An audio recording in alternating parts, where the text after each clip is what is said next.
Hey Baddies, we want to take a quick minute to shout out our amazing sponsor, Eli Lilly, for supporting our mission here on Baddie to Baddie. Because of their generosity, we can keep these important conversations about breast cancer awareness, education, and advocacy going strong for our community of women of color.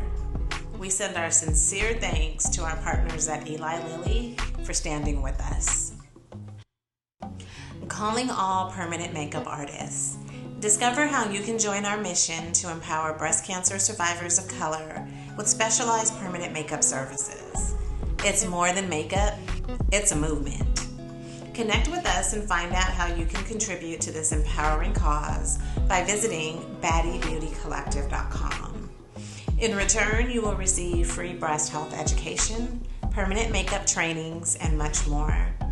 The Baddie Beauty Collective is brought to you by For the Breast of Us, Artistry by Zuri, and PM Yukon. If you're a breast cancer survivor looking to boost your confidence and add a bit of swag to your new normal, this is your invitation to explore free and discounted permanent makeup services by artists trained in the specifics and nuances of skin for women of color. From eyebrows to 3D areola and scar transformation, join us and let your journey of empowerment begin. Check out the Baddie Beauty Collective, brought to you by For the Breast of Us, Artistry by Zuri, and PM Yukon by visiting baddiebeautycollective.com. Welcome to Baddie to Baddie, a monthly podcast by For the Breast of Us, the first breast cancer community for all women of color, where we share real-life experiences, information, and education to help you live your best life after a breast cancer diagnosis.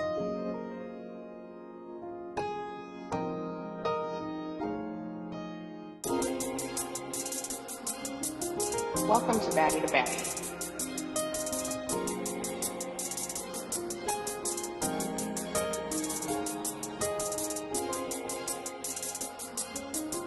Welcome to Baddie to Baddie.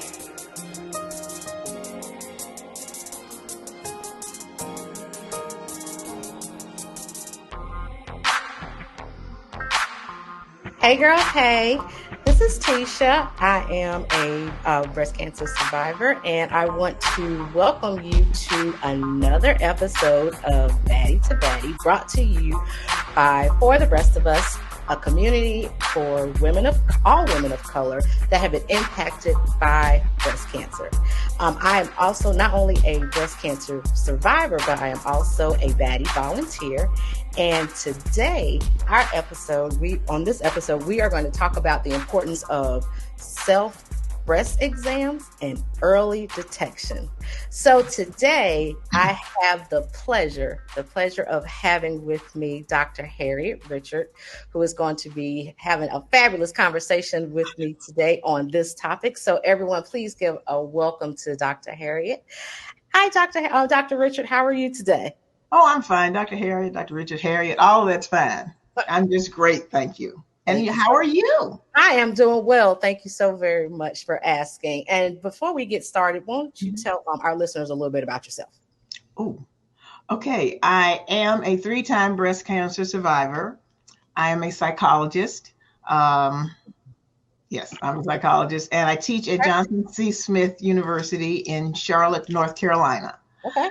What else? Oh, I'm a researcher. And I don't know. I just enjoy doing all kinds of things. Now playing pickleball, get retiring, but I seem to be doing more, even though I'm retiring, than I was when I was doing my regular job. Okay? Right. Well, and so, I've been teaching for 40 years, and Okay, so a fellow educator. I'm a kindergarten teacher, so I'm on the opposite end of the spectrum with you. You are. I'm glad you're with the babies, girl. That's where my heart is. My heart is with the babies. But those are the only people that can teach those babies. Let me just tell you too. And I wish I could see the retirement. I'm over the hump. And I can see the retirement line, but I'm almost there, but not quite yet. I'm sure that you are just living life in the second half of your life. You're doing some awesome things, and to a 3-time cancer survivor. Yeah. Woo! Wow. And you are living, talk about resilience, talk about strong and empowering. Look, I mean, here you are. Prime Well, you know, example. that's exactly why I started doing the research, because, yeah, I never asked why me. Yeah. I just felt like, Jesus and Job saying, have you considered my servant? And I wasn't all, but have you considered my servant? You picked on the best one. Yes. So what Yes. can I say? It's just And it's just the way things happen. and the enemy tried it 3 times and he did not succeed. And look at you, just Hey, fabulous. That is just awesome, and that is so awesome and amazing. And it's funny that you mentioned that, because when I was going through my journey, I often thought about the story of Job and how God, how the enemy wanted to test yeah, Job and kill and destroy. yeah, Not like kill, but destroys everything exactly. around him. Indeed. Exactly. And so, he picked the best. He picked the right one, and he did not succeed. And we are so thankful for that.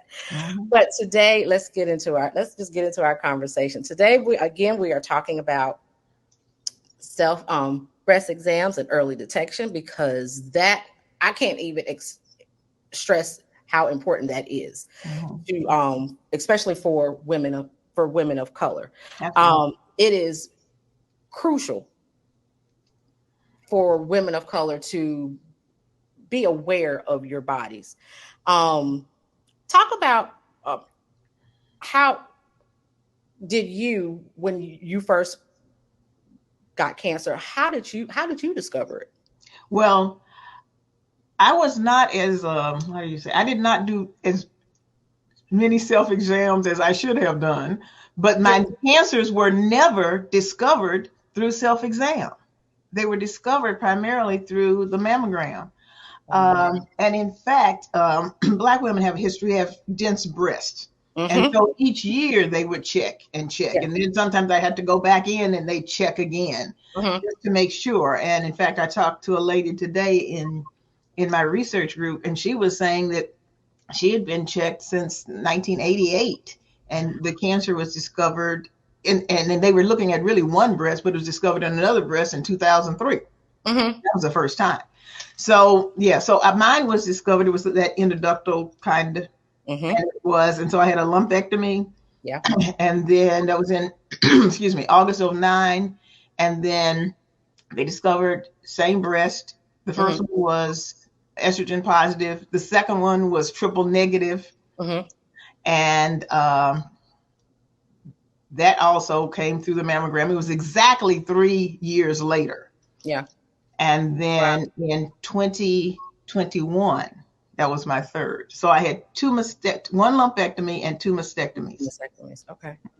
But Wow. so I definitely encourage people to do the self-exam, because there are many, many women who have found that lump themselves, Mm-hmm. but also encourage women to get the mammogram as well. Even though Absolutely. they smash it like a little pancake, but Yeah. or a big And pancake. I always say, I would rather endure that couple of minutes of pain Oh yeah. than to, be diagnosed with with cancer at a later stage, Age. because women, the sad reality is, women of color, we get diagnosed and we die at a higher percentage Yeah. Yeah. than our counterparts. And Yeah. so we often get diagnosed at a later stage too. We do. And I'm also guilty of, I was not consistent with doing self breast exams each month. Mhm. I didn't find my lump as I actually found mine doing Zumba. Really? Yes, I was exercising one afternoon, and I was doing a Zumba move, and Mhm. my arm brushed up against my left breast, and it was on the side of my breast, and I felt it. And I got the feeling on the right side, didn't feel anything, but I could Mhm. clearly feel it on the left. Yes. And I went to the bathroom and I bent down, and you Mhm. can see how one breast was noticeably larger than the other. Mm-hmm. And so called my mom, and at first we thought it was just a cyst, because in my family, the women are prone to have cysts. It was common. So I'm just thankful that I listened to my body, and I went immediately within the next couple of days, went and got it checked out. Had the mammogram. I was 36 when I was diagnosed. So of course, the age limit for mammograms is 40. Yes. So because my primary doctor did did an exam, and he felt something, he put the order in and got the ball rolling. Yes. So it is so important that you do those breast exams each month. Don't skip out on it. Exactly. And know your body. Know your body. Be aware of your body. And that's something that I know growing up, for me growing up, that was something that we never talked about. No. Not in the African American community. You don't talk about your body. No, you don't talk about that. You don't talk about menopause. Your mother's going to tell you that. None of that. We tell folks now, but yeah. Right. So talk to the listeners about how important that is to have those conversations. It really is. It's important so that you know what's going on in your body, so that you can sense and know that there's a difference. Just like you said, you did that move, and you're like, wait a minute. That's exactly what I did, Dr. Richard. That's exactly what I'm like. Wait a minute. Something don't feel right.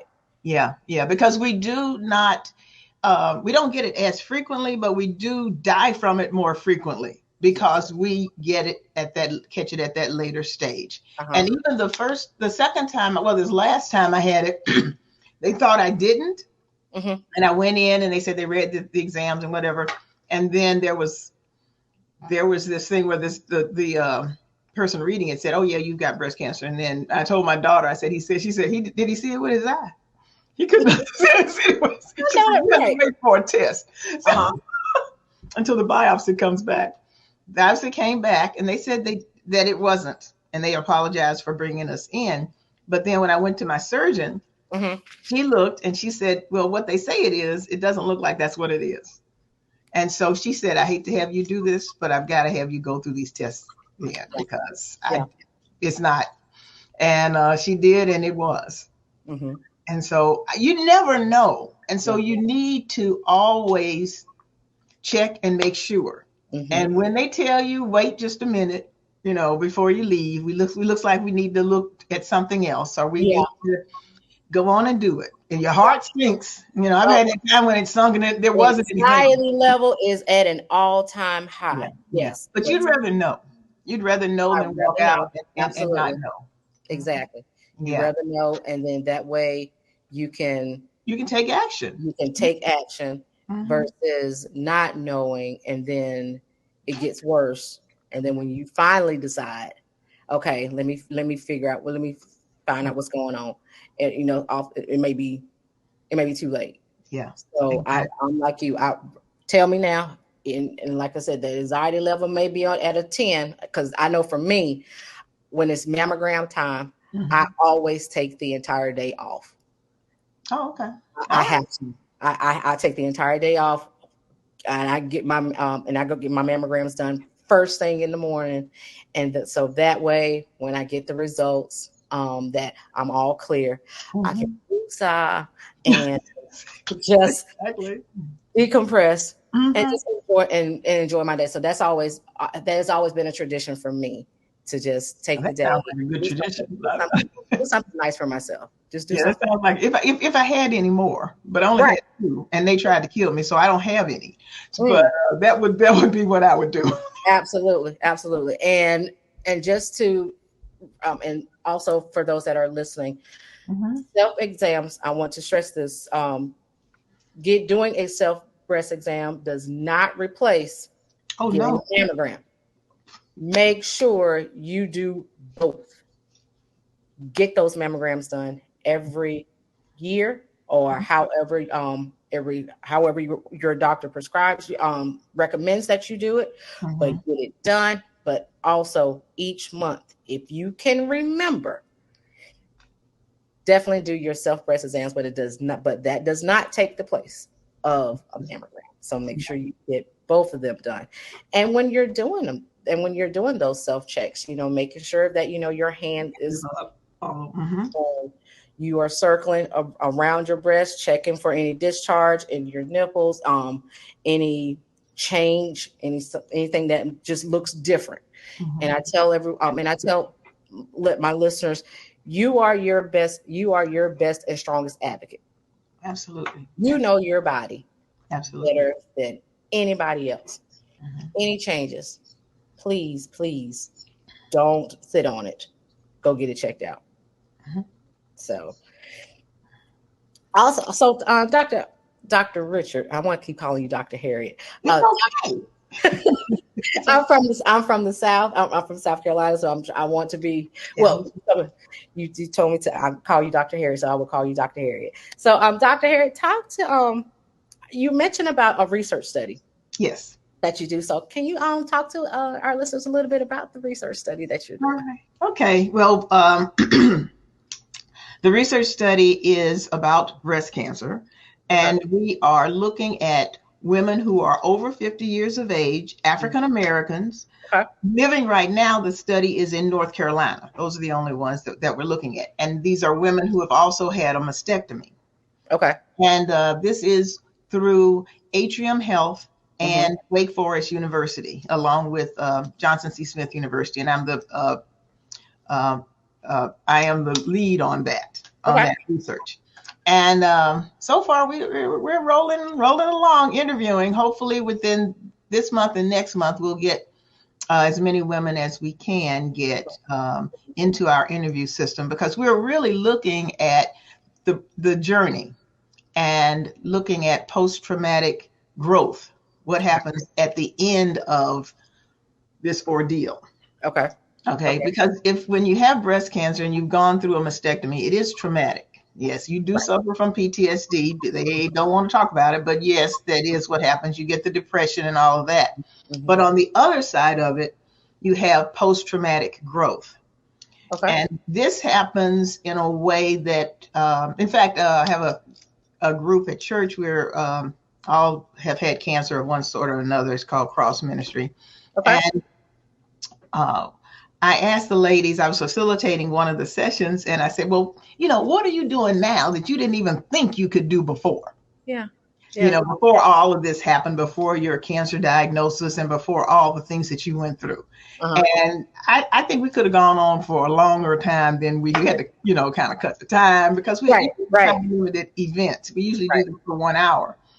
But everybody had a lot of stuff that they didn't think they could, that they had no idea they would have done. That they were doing now. And so I just want women to kind of look at that. And I also had a blog for a couple of years, and it's still up. And it talks about body image and healing and breast cancer. I think it's important to, like we said, we don't talk about stuff before. We talk about stuff now. I mean, some of our friends, we talk about intimate things. We talk a little bit about intimate things, not a lot, but some. And we also talk about humor, because, you lose your hair. I lost all my hair then. So did I. I had chemo and radiation. And so my friend went to the wig place, met me there after they cut my locks and everything. They were already, the part just got real, like this big. I was like, okay, I think it's time to cut them. And we went in there, and I think she helped more people than she helped me. But I only wore that wig maybe one time, and the rest of the time I just kind of went bald. But you sound just like I did. That sound the exact same thing. Is that what you did? When I lost all of my hair, I had a wig, and I wore it one time, and I looked at myself in the mirror, and I just cried, because it felt heavy, I felt hot, and it just wasn't me. It wasn't me. And I remember calling my mom and I was crying on the phone, and she was like, "Take it off, and don't put it back Oh on." my God. Yeah. And I didn't. And after that day, I started wearing scarves. I Mhm. wear scarves, but then after a while, I'm like, "Take it off, Tisha, and embrace your baldness." And that's exactly what I did. And that's exactly what I did. Yeah, yeah. Well, I did that with the wigs. I'm having more difficult time now with the mastectomy in terms of doing. Sometimes I'll go flat, or Okay. Yeah. and other times you put the prosthesis in and go on. But that's just I'm Mhm. probably gonna get to the stage where I'm just decide to be a flatty. But there's all kinds of groups out there, fierce and flat, and then a flatties, and this and that. Oh my, just that can help you and help you design or buy whatever you need to buy so that you feel like you look more natural, even though that natural is without prosthesis. Mm-hmm. And so that's it's a whole new way of living, a whole new It way is. It really is. It is a whole new way of living. It's many that have gone that have them. I had a lumpectomy, but for those that have had a mastectomy or a double mastectomy, it is for all of us. It is a new normal. Yeah. And you mentioned as you were talking about those that had mastectomies, when you had a mastectomy, going through some form of PTSD. Yeah. I can honestly say that, I went through, even though I didn't have a mastectomy, I had a lumpectomy. Mm-hmm. I went through and I'm currently getting, I have a therapist, but I've go through some form of that as well, because what we went through was very traumatic. Yes. It was life changing. Mm-hmm. And our bodies are not the same.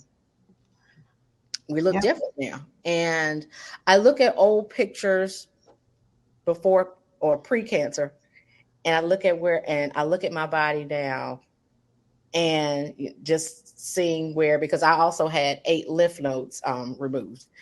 So because my cancer was aggressive and it was spreading. So, I look at, pictures before and pictures now, and I look at myself, and it's like, I'm learning to embrace the new me. This is my new normal.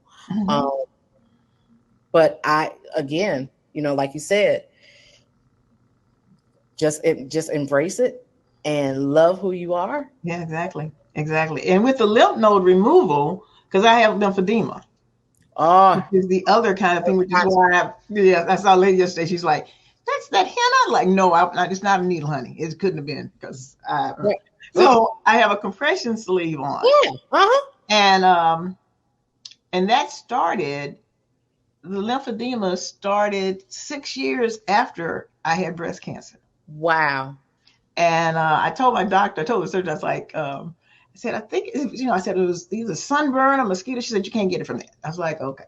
But now I found that it's anything that really can interrupt that skin, if it's a burn or if it's a mosquito or if it's a cut, and you just have to be, super duper careful about what kind that happens. And it is something that could happen at any time.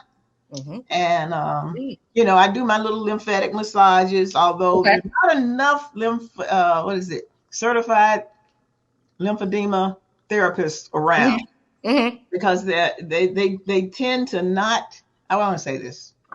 They tend to focus more on the people who are really much larger, and if you're at stage 1 or 2, it's taken me. In fact, I don't think I have an appointment on the 20th, and I had that 2 months ago. That was the earliest appointment I could get. Wow.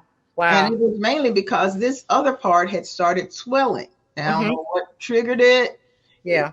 Any number of things. They say even stress or inflammation or anything. But so we have things that we deal with, but we go on. Yeah. We keep it moving. We go on. You handle it, or you do what you need to do, and you keep moving. This morning, like I said, the interview this lady talked with me, and she said that she said she was wondering about her scar and how it looked and that kind of thing, and she was kind of hiding it from her husband. And she said, but after a while, he came and said, I've seen it. It's okay. Yeah. He didn't really. And she said, well, she thought he would take it differently. Yeah. But she said she lost her breast, not her mind. I was like, okay, that's true. That's true. That is true. That is true. But again, that goes again to what we were talking about, how, we need to embrace our new bodies. And it's hard because we're so used to our bodies looking one way. And then when it goes through something traumatic and we get through on the other side, but it looks different now. And we do get subconscious. I know I still have some self-image issues. Because again, my body doesn't look the same. Yeah. We're all changing in many different ways. And my husband and I just celebrated in December our 50th wedding anniversary. And I had blessings. Congratulations. Thank you. And I had my 73rd birthday the other day. So I'm like, okay, as long as I keep on going. 73 where? Yeah, I lived every one of those years. Because Dr. Harry, you are not. I don't know why you are on here telling that tale that you are 73 years old, knowing good and well you are not. I don't understand. Beautiful. Well, thank you. I appreciate that. But yeah, some days are better than others. But hey, every day is a good day. Every day is a good day. Every day is a good day. Talk to our listeners a little bit about we as an African American community, we never talk about, conversations now are coming up, but in the past, talking about our family history. Well, you see, mine is a different one. Okay. And maybe that says something about my attitude. I'm adopted. And so I'd have no idea. So, when you got the form you fill out about all your family history and everything, I go adopted. It's a quick fix for me. Yeah. But I, interestingly enough, some time ago, I decided I would try and find my biological mother, and I did kind of trace her, and she was deceased. But it was through an adoption agency in Arkansas. It's a voluntary thing. So you had to go through a lot of other kinds of things. Yeah. So I don't know what she had or what she died of or anything like that in terms of her family. Okay. So that was the other reason for just kind of, I don't know, let me check, let me make sure that things are progressing. But when you, and they didn't check for me with the BRCA gene because I think they said that I was too old. They said I was too old.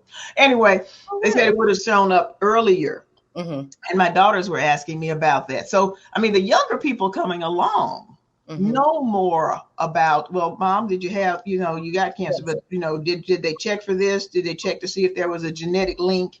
Right. And I told them, well, they said I was too old, but I need to go back through my records and make sure that they didn't, because they were running so many tests that might have been one. So there are ways that people should follow through and know their family history. That is critical.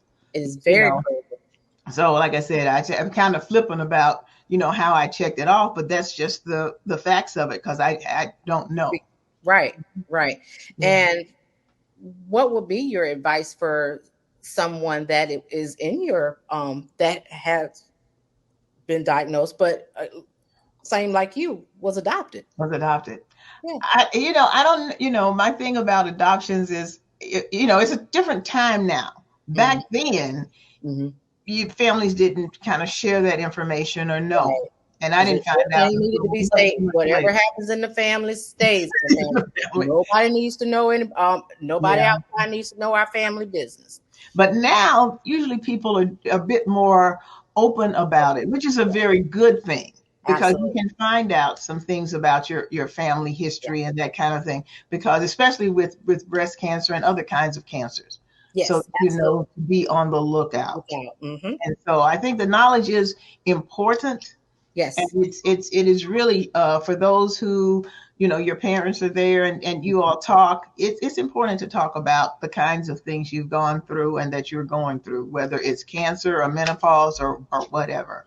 Whatever it is, have those conversations. Yes, absolutely. Have those conversations. Cannot stress that enough, to have those conversations in your families, to find, like you said, to find out if who does someone in your family have this, so that you will know, okay, well, I know that grandma had this and that. Yes, right.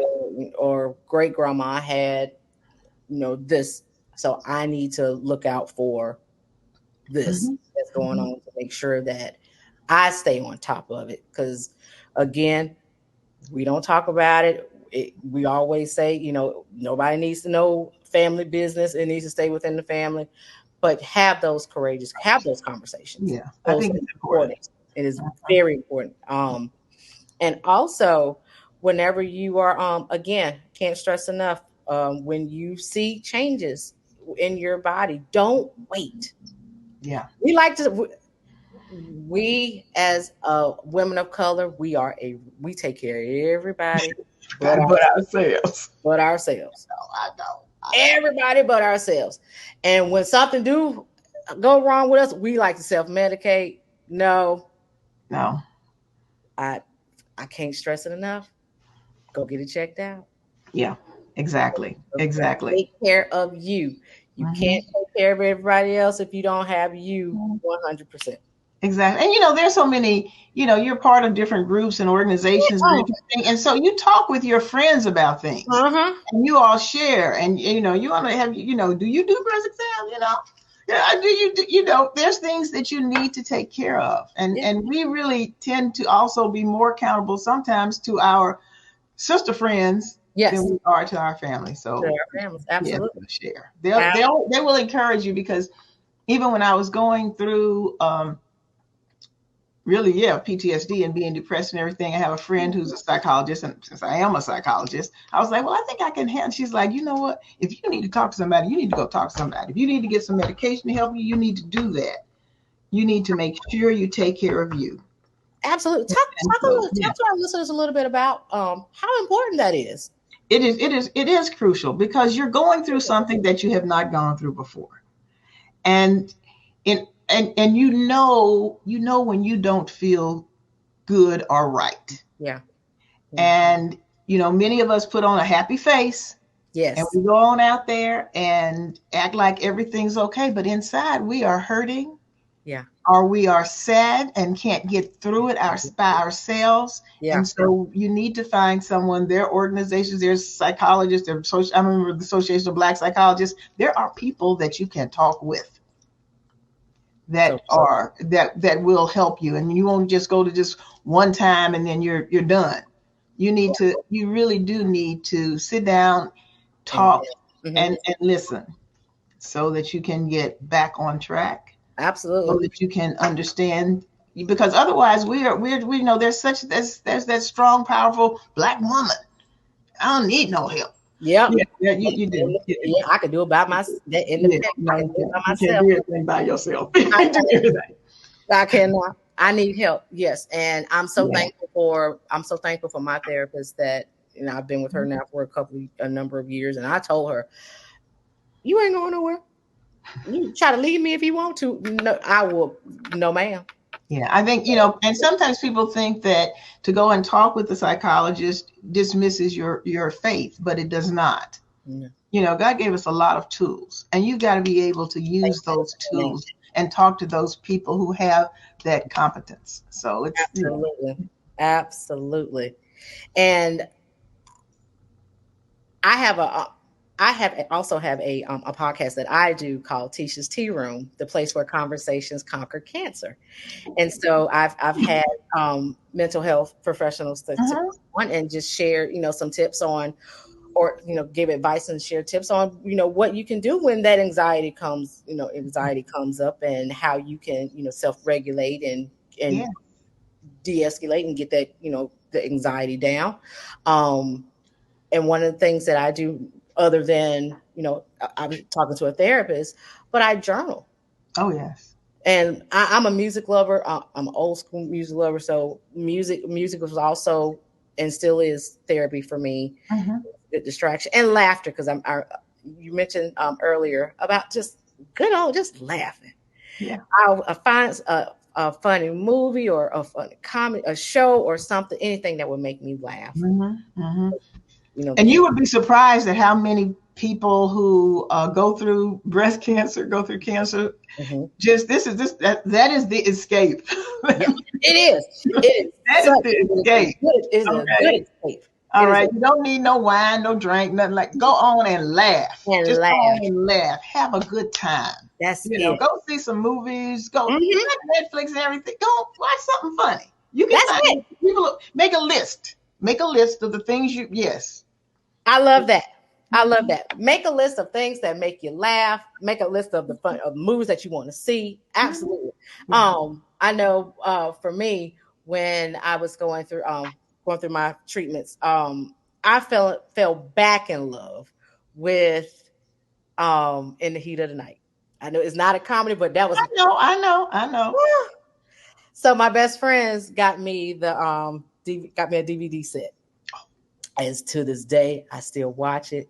I watch them just as if I've never seen them before, because I know. I still watch the Columbo, the Matlock. Yeah, okay, yeah. All of that. All that. There, you are right there with. Okay, yes, you are a woman after my own heart. I am. But I just thought about when I was going through treatment. It was critical that I did take one of my best friends, Lynetta Chisholm, with me to the doctor. So that the doctor could tell me everything that was going on, all that. But I knew I wouldn't be able to take it all in. So she took notes with me. And she also went with me. She went with me my first treatment. And I said, okay, I'm okay. We laughed and talked the whole time. And I thought it would be like an hour, but it was like 4 hours. Anyway, and we laughed and talked that time. And I said, that's okay. You don't have to. She said, oh, no, I'm going with you every time. And she did. And we laughed and talked throughout the chemo. Which sounds really ridiculous, but that's what happened. It's a good distraction. It's terrifying. I know for me, when my very first treatment, I was terrified when I saw the nurse coming with the first dosage as she was putting it in my port. I was literally, tears were just streaming down my face, and my mom was sitting beside me. And she was like, it's going to be okay. But I was terrified. And to have somebody there, you definitely don't want to do it alone. No, you don't. You really don't. Because I calculated. I said, well, okay, they got to put this in. So it's going to be about an hour. That's what I figured. Yeah. It was not. Because they got to do something in between and all this other stuff. So okay. I would turn into a couple. All right. I'll just relax and let you do it and put my little feet up and be okay. And we had a good time. But that I do. You do need to take some with you so they can take notes. But then when you go for treatment, it's overwhelming. And you may not think, like you said, and you got all this information coming at you. And I know for me, thank God my mom was there, because it was going in one ear right after the other, because I wasn't understanding anything that was being said, because my mind was, oh my God, I got breast cancer. Yeah. And so, having somebody there, like you said, to take notes, to ask the questions that you may not think of at that moment. Exactly. So, and also having somebody there for support. And I like how, your girlfriend was there for you, and y'all just laughed. I mean, and that's what you need. You need some, get that support system. And that's one thing that I talk to my listeners too about on my podcast. It was important to definitely have a support system. You don't have to go through this by yourself. There's so many. And support systems. Oh, go on. Sorry. Go ahead. No, I was gonna say, a support system. Sometimes people now, you have to pick and choose, in terms of the groups, because I've gone to some groups and it's just been so, I don't know, I would say depressing, but I won't say that. It's been different than I thought it should be. Okay. But when you go to you know what works for you. You know what fits. Yes. And what fit for me is a group that I think we go in and you talk about what you have maybe the first time. That's it. And the rest of the time you are just together enjoying the time and sharing, but not sharing so much about your disease or what's happening to you. And I think that, and for me, that's just great. That's just great. Yeah. So you have to pick and choose. So don't say, I don't want to go to any groups. I'm just want to be here by myself. And yeah, well, you might need somebody else too. Yeah. And like you said, because there are a lot more organizations and support groups that focus on women of color.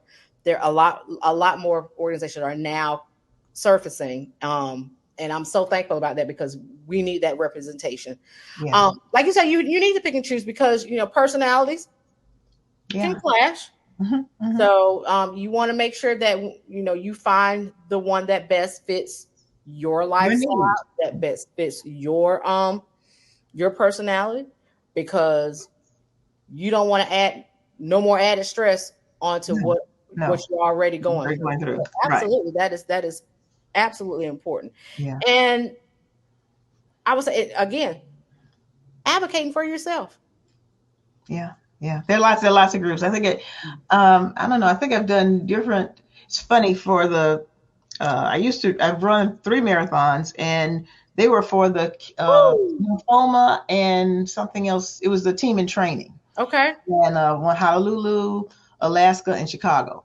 Wow. But I also think it was also moving into something else. I wanted to do more. Okay. I wanted to, do something different. I do like doing different things. Yes. Because I did the blog for 2 years every week. That was okay. Edited 50 times in order to put it out. That was wow. Wow. But it was fun, and it still is fun. And I the idea was body image and being confident and just being yourself. Being yourself. Yeah, being true to that. And I think, and for me, what made me create Tisha's Tea Room, I wanted another platform for women of color that came behind me to have a resource, to have somewhere to come and listen to other thrivers and survivors share their stories, and just to give them encouragement, to give them support, and again, just give a safe space.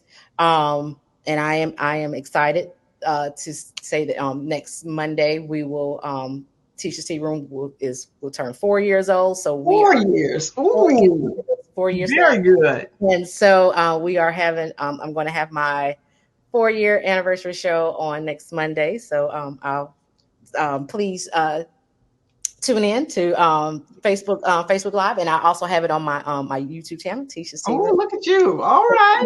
It's just, again, I wanted to create a safe space, another platform, another resource for women of color to have when they are going through their journey, so that, again, to encourage them and to let them know that, you don't have to go through this alone, and to educate and to advocate for those that, that may not have that voice. That's one of the things that I'm having difficulty trying to figure out, because after the research is done, which in December we should be wrapping up and we will report.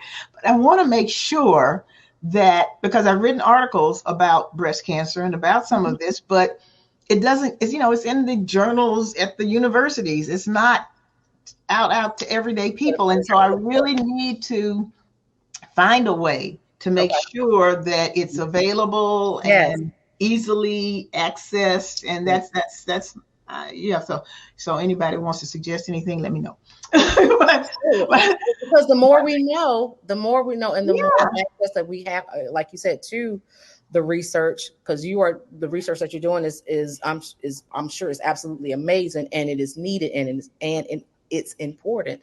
Yeah, because we don't have that much that talk about women. Exactly, we don't have that much, and what we do have, we need it to be readily accessible, easily accessible for everyone to get to, so that we can educate ourselves and we can bring awareness to our communities, because there's our communities, they're not aware. They don't have that education. And so that is why you have For the Rest of Us. That's why you have Tisha's Tea Room.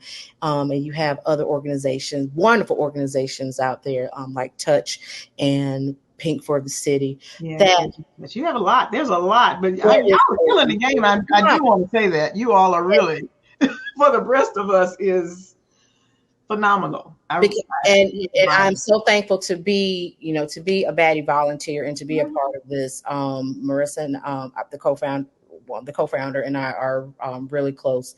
And for when she came to me to ask, would I partner with Tisha's Tea Room, partner with For the Rest of Us to do these conversations, that was a no-brainer. Absolutely. Yeah. Because the more the more people we can reach, the more that, we can be on top of our health, and the more representation that we can get out in the community so that they can see, okay, you know what? There's somebody out there that went through what I'm going through right now. Yeah. Look at him. Look at Dr. Harris. She done ran breast cancer survivor. She done ran marathons. I can't even run down the road and without. Now that was a little bit ago. It wasn't a long time ago, but it was a bit ago.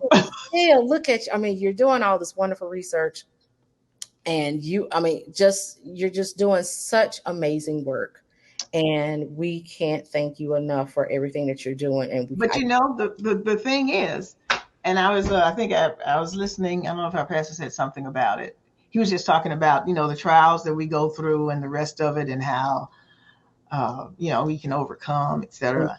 And he said, some of you all are doing stuff that you wouldn't be doing if you hadn't gone through that trial. That's it. I nearly cried. I was like, I probably would have been laid out knowing me. I wouldn't have laid out. I was like, I would not. I don't know. I don't know. Nope. You know what?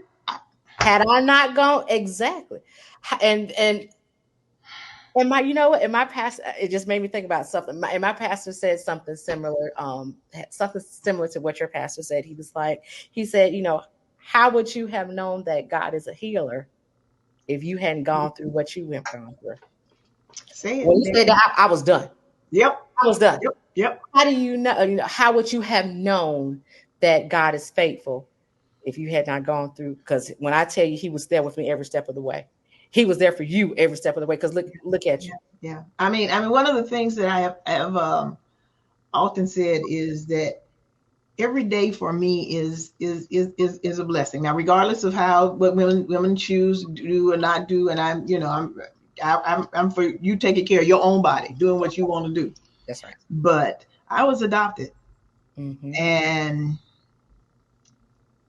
so each day is a blessing. Each day is a blessing. Each day. Well, listeners, I don't know about you, but I have been blessed by this conversation.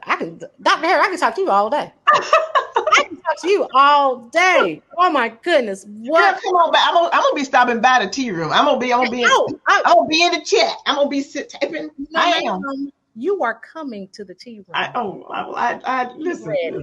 Get ready. You coming to the tea room? Absolutely, you are coming. Listeners, I hope you have been blessed by this wonderful conversation. Like I have been blessed by this conversation. Dr. Harry, how can others connect with you? Do you have any social media handles that I have? Listen, which ones are active? That's what my daughter said. You need to name what's active. What's active, Doctor? That would be Facebook. That would be it. Okay. Yes, and then you can go to hwrichard.info, which is the blog. Okay. But Harriette H-A-R-R spelled the way it is, Harriette Richard on Facebook, and that's where I am. And Audience, you heard, because I'm definitely going to find you, and I'm going to connect with you. And again, you are coming to the tea room. And now that wasn't a plug. I really wasn't trying to come to the tea room. Yes, even if you was trying to plug, I had already made it up in my mind. You come. Yeah, it was already made in mind. It is. I have to get Dr. Harriette in the tea room. She has to come. But before we get off, I do want to take a quick minute to give a shout out to one of our amazing sponsors, Eli Lilly, for supporting our mission for Baddie to Baddie. And because of their generosity, we can have these important conversations and bring awareness and advocacy to our growing community of women of color that have been impacted by breast cancer. So again, I want to thank everyone for tuning in, and be sure to like and subscribe to Baddie on Spotify, Apple Podcasts, or wherever you listen to your podcast. And also, please like and subscribe to Tisha's Tea Room, the place where conversations conquer cancer, on YouTube, as well as Facebook. And with that, again, I am Tisha, and I am so honored to be here today and having this wonderful conversation with Dr. Harriette. Again, thank you so very much. And my pleasure. My pleasure. Have a wonderful, wonderful evening, everyone. Take care. This is another Baddie creation brought to you by For the Rest of Us. Don't forget to subscribe to Baddie wherever you get your podcasts. And follow us on Facebook and Instagram at For the Breast of Us, on Twitter at The Breast of Us, and check us out online at breastofus.com. Thanks for listening.